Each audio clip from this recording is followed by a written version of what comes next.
Income fragmentation, the invisible leak. Your paycheck arrives as one big beautiful number and for about 5 seconds you feel rich. Then reality does what it always does.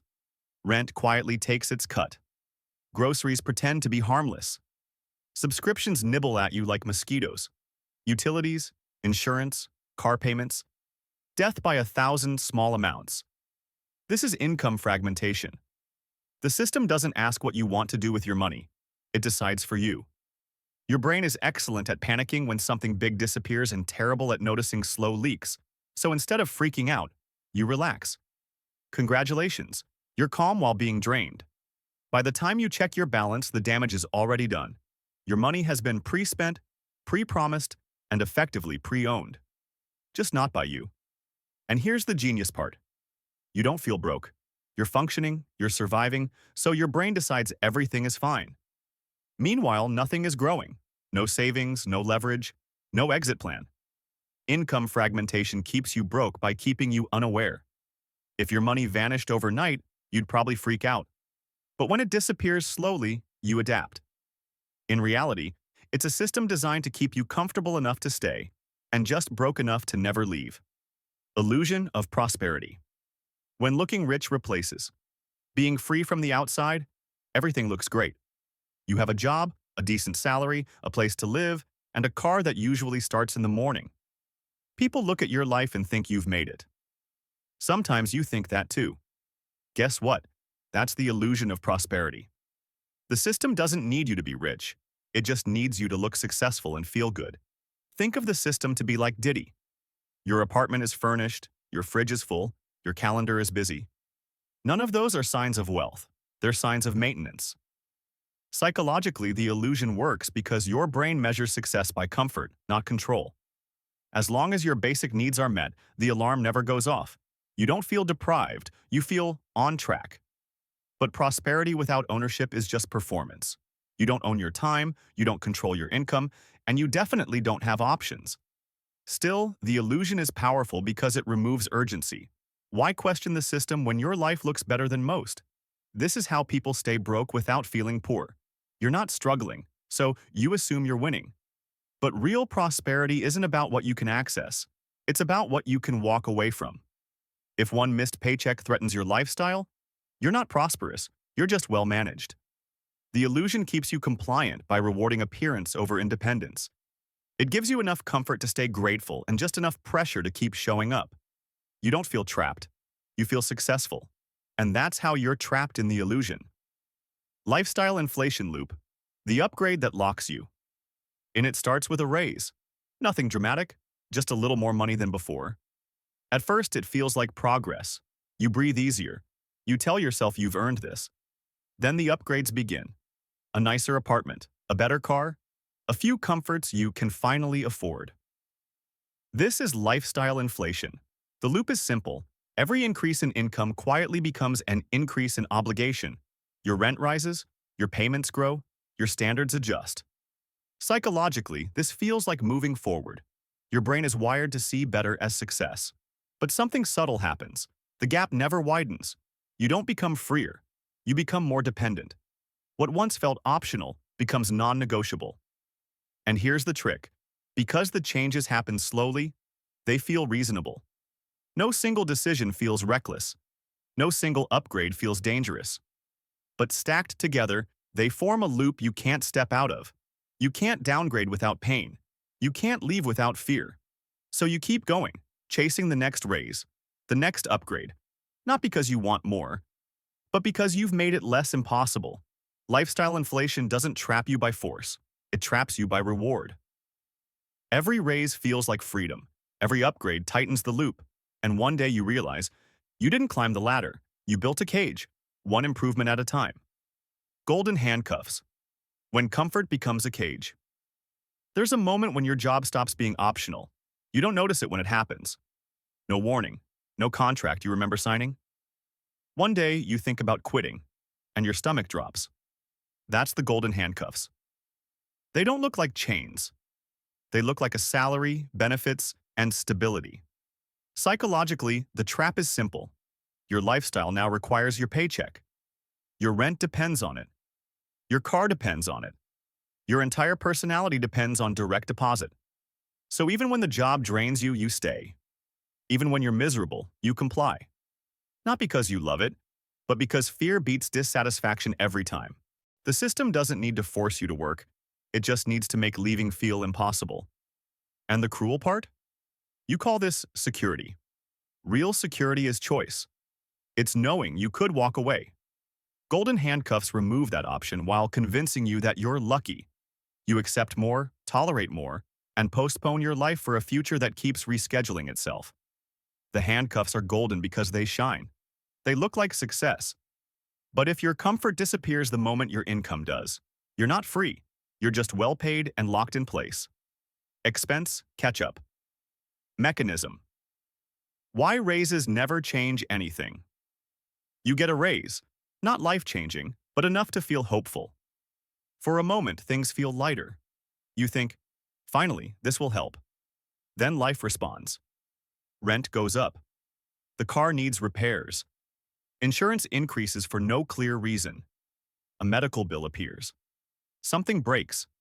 Something upgrades itself without asking. This is the expense catch-up mechanism. It doesn't feel planned. It feels like bad timing. But notice the pattern.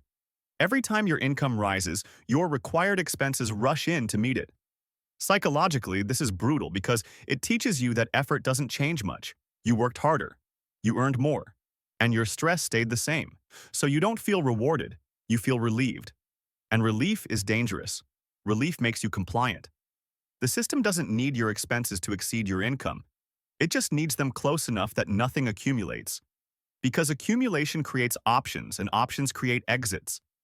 Instead, every extra dollar already has a destination before you decide what to do with it. But when the same thing happens at $30,000, $90,000, and $300,000, it's not bad luck.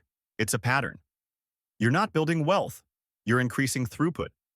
More money in, more money out, same position. And eventually, you stop expecting change. You stop believing freedom is possible. You don't question the system anymore. You just try to earn faster than it can chase you. And it always catches up. Paycheck dependency trap. When money owns your time. At some point, your paycheck stops being income.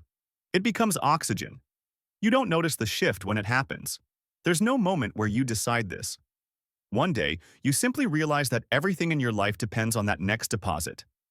Your rent, your bills, your commitments, your peace of mind. This is paycheck dependency.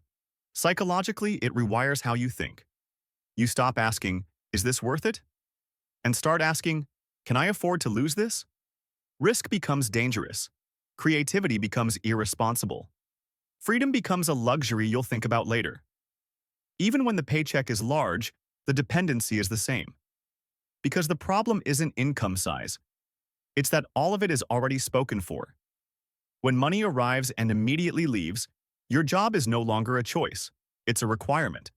So you stay in roles, tolerate stress, delay ideas. Not because you lack ambition, but because the margin for error is zero. The system loves predictability. And nothing is more predictable than someone who needs their paycheck to survive. You become reliable, controllable, low risk, not free. And the most dangerous part? Paycheck dependency feels normal. Everyone around you is doing it too. But if missing 1 or 2 paychecks would unravel your life, your income doesn't serve you. You serve it. False security protocol. Comfort disguised as safety. You're told you're safe. You have a salary, benefits, health insurance, and a routine. Everything feels stable. Congrats, the system is working. This is false security. Real danger triggers fear. False security triggers calm. Your brain sees predictability and assumes safety. As long as tomorrow looks like today, it decides nothing is wrong. But predictability isn't protection. It's repetition. Your job doesn't feel secure because it's unlosable. It feels secure because it hasn't disappeared yet. You confuse consistency with control. Benefits feel like protection. Insurance doesn't make you safe, it makes you dependent. Routine, it sedates you. And the system rewards this obedience. Show up, perform, repeat. As long as you follow the script, The illusion holds. But real security isn't about what you can access. It's about what you can lose and still survive. If your safety vanishes the moment your job does, you were never secure. You were buffered. The false security protocol works because it removes urgency. Why build independence when everything feels fine? You don't see risk. You don't build resilience. You wait. And waiting is exactly what the system needs, because someone who feels safe never questions the cage. They redecorate it. Income not equal to wealth misclassification, the error that keeps the system alive. You're taught one simple equation. More income equals success. Get a raise, get promoted, earn more. Congratulations, you've been misclassified. Income feels like wealth because things keep moving. Money comes in, bills get paid, life continues. But income only exists while you keep showing up. Stop working, and it vanishes. Wealth doesn't. Wealth stays when you don't. Psychologically, this confusion works because your brain rewards effort, not permanence. You worked for the money, so it feels secure until the work stops. And if nothing remains after that, there was never wealth there. The system loves this misunderstanding.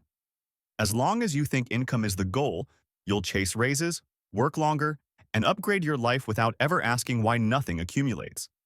Savings feel boring. Assets feel slow.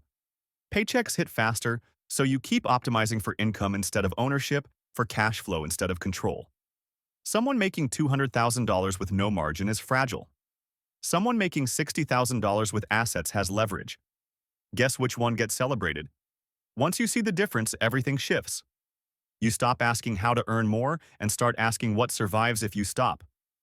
That question breaks the system, because the moment income stops being the goal, the trap stops working, closing and linking all 8 salary traps together. This, my friend, is every salary trap psychology that will keep you broke as you stay in the hamster wheel. The none of this happens all at once, and that's the trap. On its own, none of this feels dangerous. Together, it's a system that keeps you busy, earning, maintaining, never accumulating. You don't feel trapped because the trap is comfortable. The system doesn't need to keep you poor. It just needs to keep you dependent. Comment on the video what you learned and wait for part 2, how to get out of the salary trap. If you don't want to stay stuck in it forever, like the video, subscribe and follow, because understanding the system is the first step to breaking it.